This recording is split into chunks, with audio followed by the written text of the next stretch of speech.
Ces scènes de dérapage des forces de l'ordre sont de plus en plus fréquentes.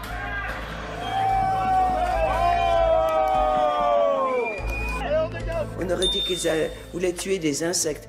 Moi, ça m'a retourné ces images. Et on n'a entendu parler de rien. Ont-ils été sanctionnés?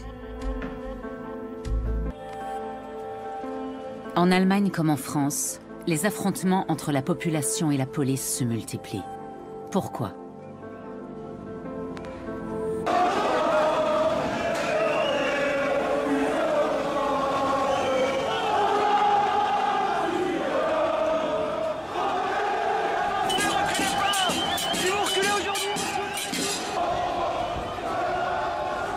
Nous sommes le 1er décembre 2018.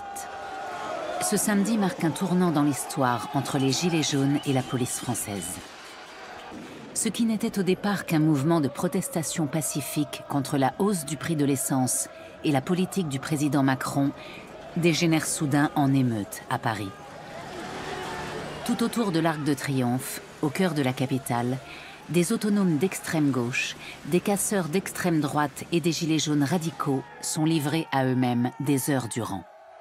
Ils s'en prennent au symbole du pouvoir.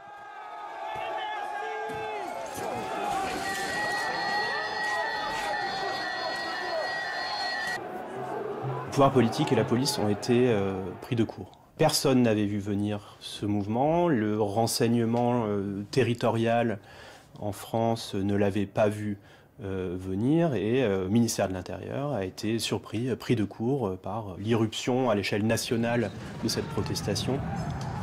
Le 1er décembre 2018, le mouvement des Gilets jaunes, qui avait commencé par l'occupation des ronds-points, se déplace à Paris.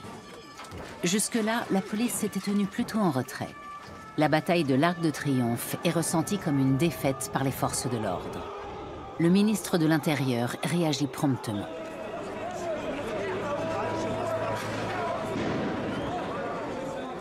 Donc il a fallu qu'on aille au contact en fait. Il a fallu qu'on aille davantage au contact, qu'on utilise davantage un certain nombre de moyens, dont le lanceur de balles de défense. De l'avis du sociologue, le problème est que la police doit passer à l'offensive, alors même qu'elle manque de moyens humains. Ce ne sont plus seulement les unités spécialisées dans le maintien de l'ordre, les CRS, les gendarmes mobiles, qui sont mobilisés pour intervenir lors des manifestations, mais tout un ensemble d'unités, des unités beaucoup plus mobiles, les brigades anticriminalité, à Paris parfois la BRI, les compagnies d'intervention. Voilà, tout le monde a été mobilisé pour gérer le maintien de l'ordre. Donc effectivement, des personnels pas formés, ou très peu, pour ce type de tâches, auxquels on donne un bouclier, un casque et débrouillez-vous, quoi. Comme les Braves, brigades de répression de l'action violente, qui dépendent des préfectures. Selon les experts, ces unités ne sont pas du tout préparées à ce type d'opération. Que le jour J de la manifestation, on va prendre 3 effectifs là, on va prendre 3 effectifs là, et puis ainsi de suite, et on va former cette fameuse brave. Donc c'est des gens qui se connaissent des fois quasiment pas, et qui n'ont jamais travaillé ensemble. Donc ils n'ont aucune organisation. Tout aussi étonnant, le recours à la BAC, Brigade Anticriminalité, spécialisée dans la délinquance en petits groupes. Là encore, le personnel n'est pas formé pour intervenir dans les grands rassemblements. Il n'en utilise pas moins massivement le très controversé lanceur de balles de défense, le LBD. C'est une arme qu'on ne peut pas utiliser sans un maximum de formation. CRS et les gendarmes mobiles, qui n'utilisent cette arme que sur instruction de la hiérarchie. Et on s'est aperçu que les effectifs d'autres services de police, en particulier la préfecture de police, mais aussi parfois sur la province, dans les grandes villes de province, cette arme, le LBD, a été utilisée avec un déficit de formation. Selon le syndicat, ce sont justement ces unités qui ont tiré le plus de balles de défense, soit environ 90% des balles tirées, avec des conséquences fatales, comme en témoignent des neurochirurgiens et des ophtalmologistes qui s'opposent à l'usage de ces armes.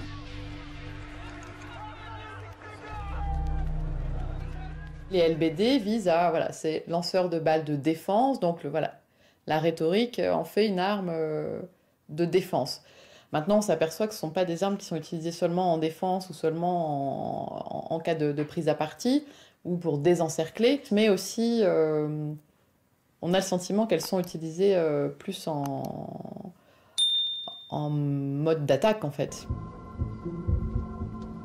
Mais les LBD ne sont pas les seuls dangers. Les blessures sont également provoquées par le gaz lacrymogène et les grenades explosives que la police utilise pour disperser les manifestants.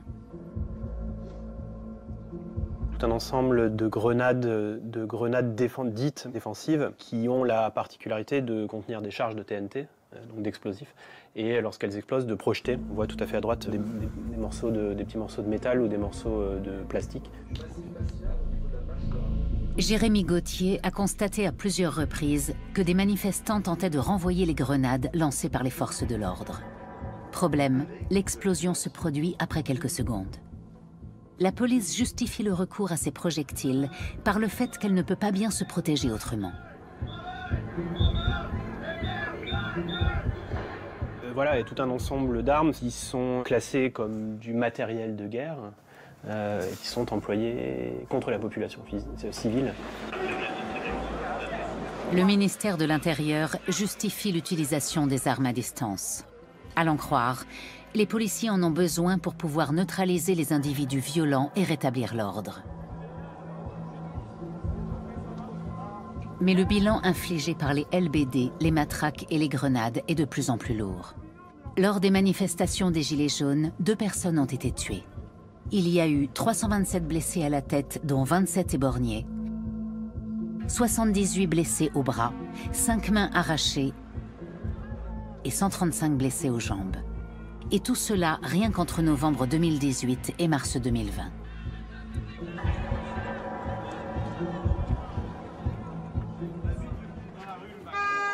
Pour ne pas se mettre en danger, Jérémy Gauthier préfère donc garder ses distances lors de ses observations.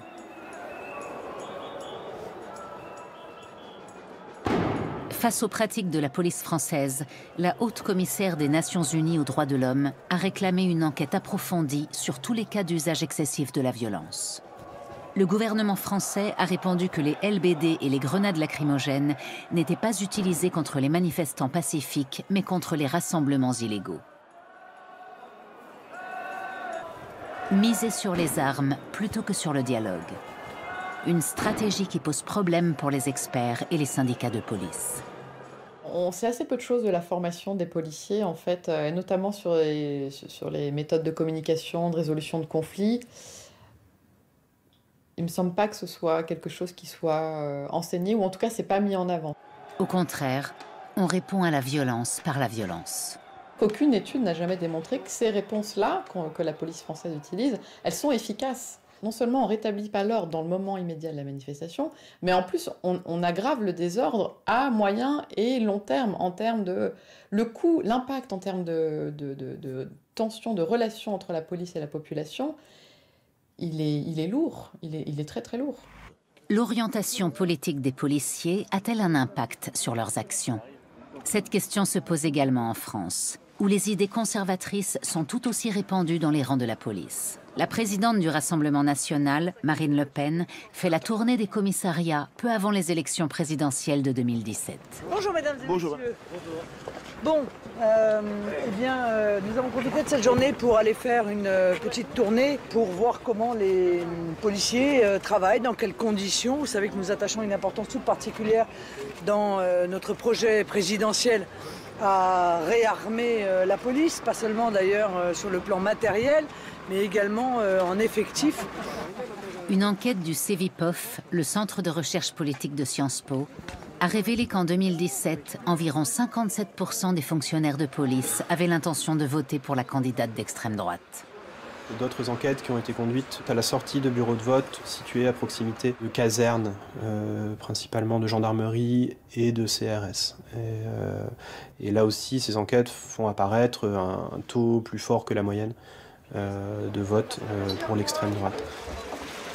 Même si les données disponibles jusqu'ici sont limitées, le constat est édifiant. 57% des policiers français seraient favorables à Marine Le Pen. Oui, les chiffres posent question, parce que ça a des conséquences dans leur manière d'exercer leur mission au quotidien, dans leur perception des choses, des situations. Ouais. C'est pas documenté pour l'instant à ma connaissance, mais ça pourrait l'être. La police doit faire face non seulement aux accusations d'accointance avec l'extrême droite, mais aussi au pouvoir des réseaux sociaux. En plus d'observer les opérations policières dans la rue, Jérémy Gauthier analyse les vidéos qu'il trouve sur YouTube, Twitter et Instagram pour avoir une vision globale de la situation. Les vidéos comme celle-ci sont légion sur Internet.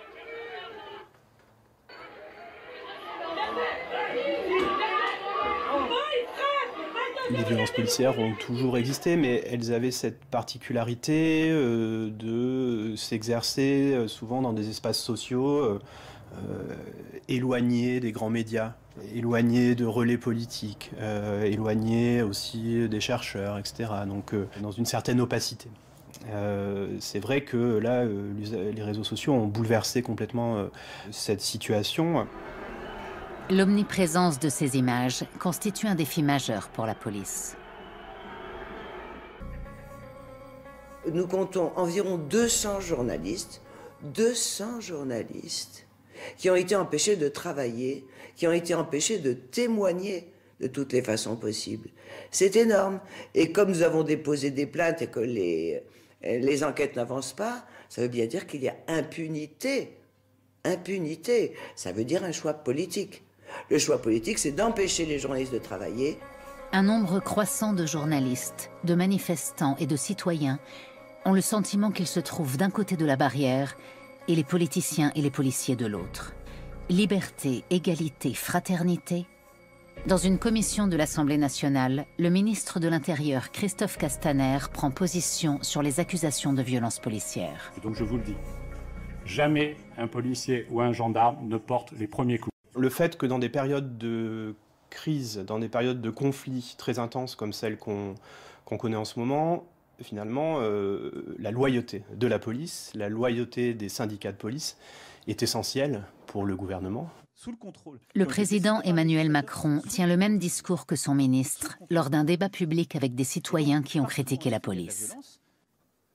Ne parlez pas de répression ou de violence policière, ces mots sont inacceptables dans un état de droit. Le pouvoir politique, semble-t-il, a fait le choix dans cette crise, en tout cas, de faire reposer la gestion de la crise et du conflit sur les épaules de la police et des policiers. Le contrôle de la police par une institution indépendante composée en majorité de membres de la société civile s'inscrit dans la tradition du système judiciaire britannique. Pourquoi cela n'existe-t-il pas en Allemagne et en France ? En tant qu'autorité de l'État, en tant qu'institution centralisée, la police a toujours été organisée du haut vers le bas. La tradition veut que l'État mette lui-même de l'ordre dans ses affaires et prive la société civile d'un droit de regard. Cela explique que la police n'imagine même pas se soumettre au contrôle de la société. Elle est intimement convaincue de respecter les règles et de ne pas avoir besoin d'être surveillée. Même situation en France.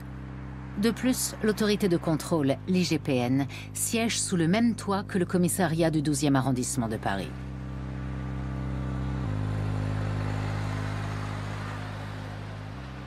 La manière dont les enquêtes sont conduites conduisent en général à disculper les forces de l'ordre au détriment de la victime, principalement parce qu'il ne s'agit pas d'instances de contrôle indépendantes. Ces services d'enquête sont des services sous l'autorité du ministère de l'Intérieur, c'est donc des policiers qui enquêtent sur d'autres policiers. Sur les réseaux sociaux, l'IGPN est ainsi tournée en dérision.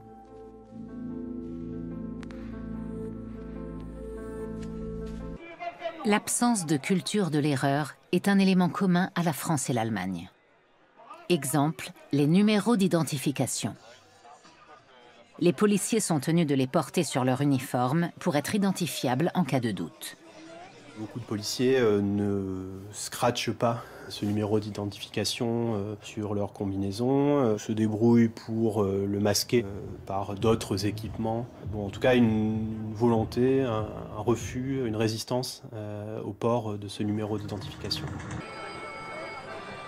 Pendant près de 2 ans, une grande partie de la population française a manifesté d'abord contre le prix de l'essence, puis contre la réforme des retraites. Cela n'a pas toujours été aussi pacifique qu'ici. Souvent, Les policiers visiblement surmenés ont été pris pour cible par les manifestants, à cause d'images comme celle-ci. Depuis l'année dernière, ces vidéos tournent en boucle sur les réseaux sociaux et sont même diffusées au journal de 20 h. Parce que cela touche désormais aussi la classe moyenne blanche, arguent les détracteurs. En banlieue, comme ici à Épinay, beaucoup d'habitants observent cette soudaine indignation avec un certain scepticisme. Les bavures policières, nanani, nous on connaît ça il y a 15 ans déjà. Quand le livreur il est mort, tu sais, j'ai eu de la peine pour sa famille, je sais pas bien. Mais peut-être ça reflète ce que je vais dire, hein, mais ça m'a pas choqué. Ça m'a pas trop choqué. Je me dis une bavure de plus, hein. Genre une autre sur la liste. Et moi je me dis juste dans ma tête, c'est quand ça va s'arrêter, c'est quand ça va s'arrêter. Mi-janvier 2020, une vidéo défraie la chronique et change le ton du débat en France. À Toulouse, des policiers font un croc en jambe à une jeune femme. Dans ce genre de cas, c'est le parquet qui enquête. Le président réagit subitement. J'attends de nos policiers et de nos gendarmes la plus grande déontologie. J'ai demandé au ministre de l'Intérieur là-dessus de me faire des propositions très concrètes. Il y a eu très clairement des images. Il y a aujourd'hui des affaires dans lesquelles je ne veux pas me prononcer, elles sont devant la justice. Des comportements qui ne sont pas acceptables. Il y a aujourd'hui des affaires dans lesquelles je ne veux pas me prononcer. Il y a un changement de ton, c'est vrai. Ensuite, la question de savoir si ce changement de ton relève de la simple communication ou s'il va se traduire dans des dispositifs concrets, s'il va se traduire dans les faits, toute la question reste ouverte. Quelques jours après que le président Macron a appelé la police à plus de pondération, les pompiers manifestent à Paris contre la réforme des retraites. Cela aboutit à une situation inédite. Des forces de sécurité civile qui d'ordinaire travaillent ensemble s'affrontent. Là, il y a un besoin urgent de faire le point. Faire le point sur ce qu'on fait, de s'arrêter et regarder. Et à partir de ce bilan qu'on aurait fait à ce moment-là, de dresser des pistes d'évolution éventuelles. Cette situation va-t-elle perdurer longtemps? Y a-t-il image plus tragique que celle de policiers qui tabassent des pompiers? La police, historiquement, en France, c'est la police du roi. Et on est en République et en démocratie. Et ça ne devrait plus être la police du roi. Ça devrait être la police du peuple. Voilà, au service du peuple. Au-delà des différences entre la France et l'Allemagne, on peut se demander si les deux pays ne devraient pas s'inspirer de la Grande-Bretagne et instituer un système de contrôle plus indépendant afin que la police regagne la confiance de la population. Je peux parler des bénéfices que nous avons constatés ici. Dans de nombreux cas que j'ai traités, les policiers ont appris de leurs erreurs et ont changé leur comportement et leurs pratiques. Nous avons observé une nette amélioration sur ce point.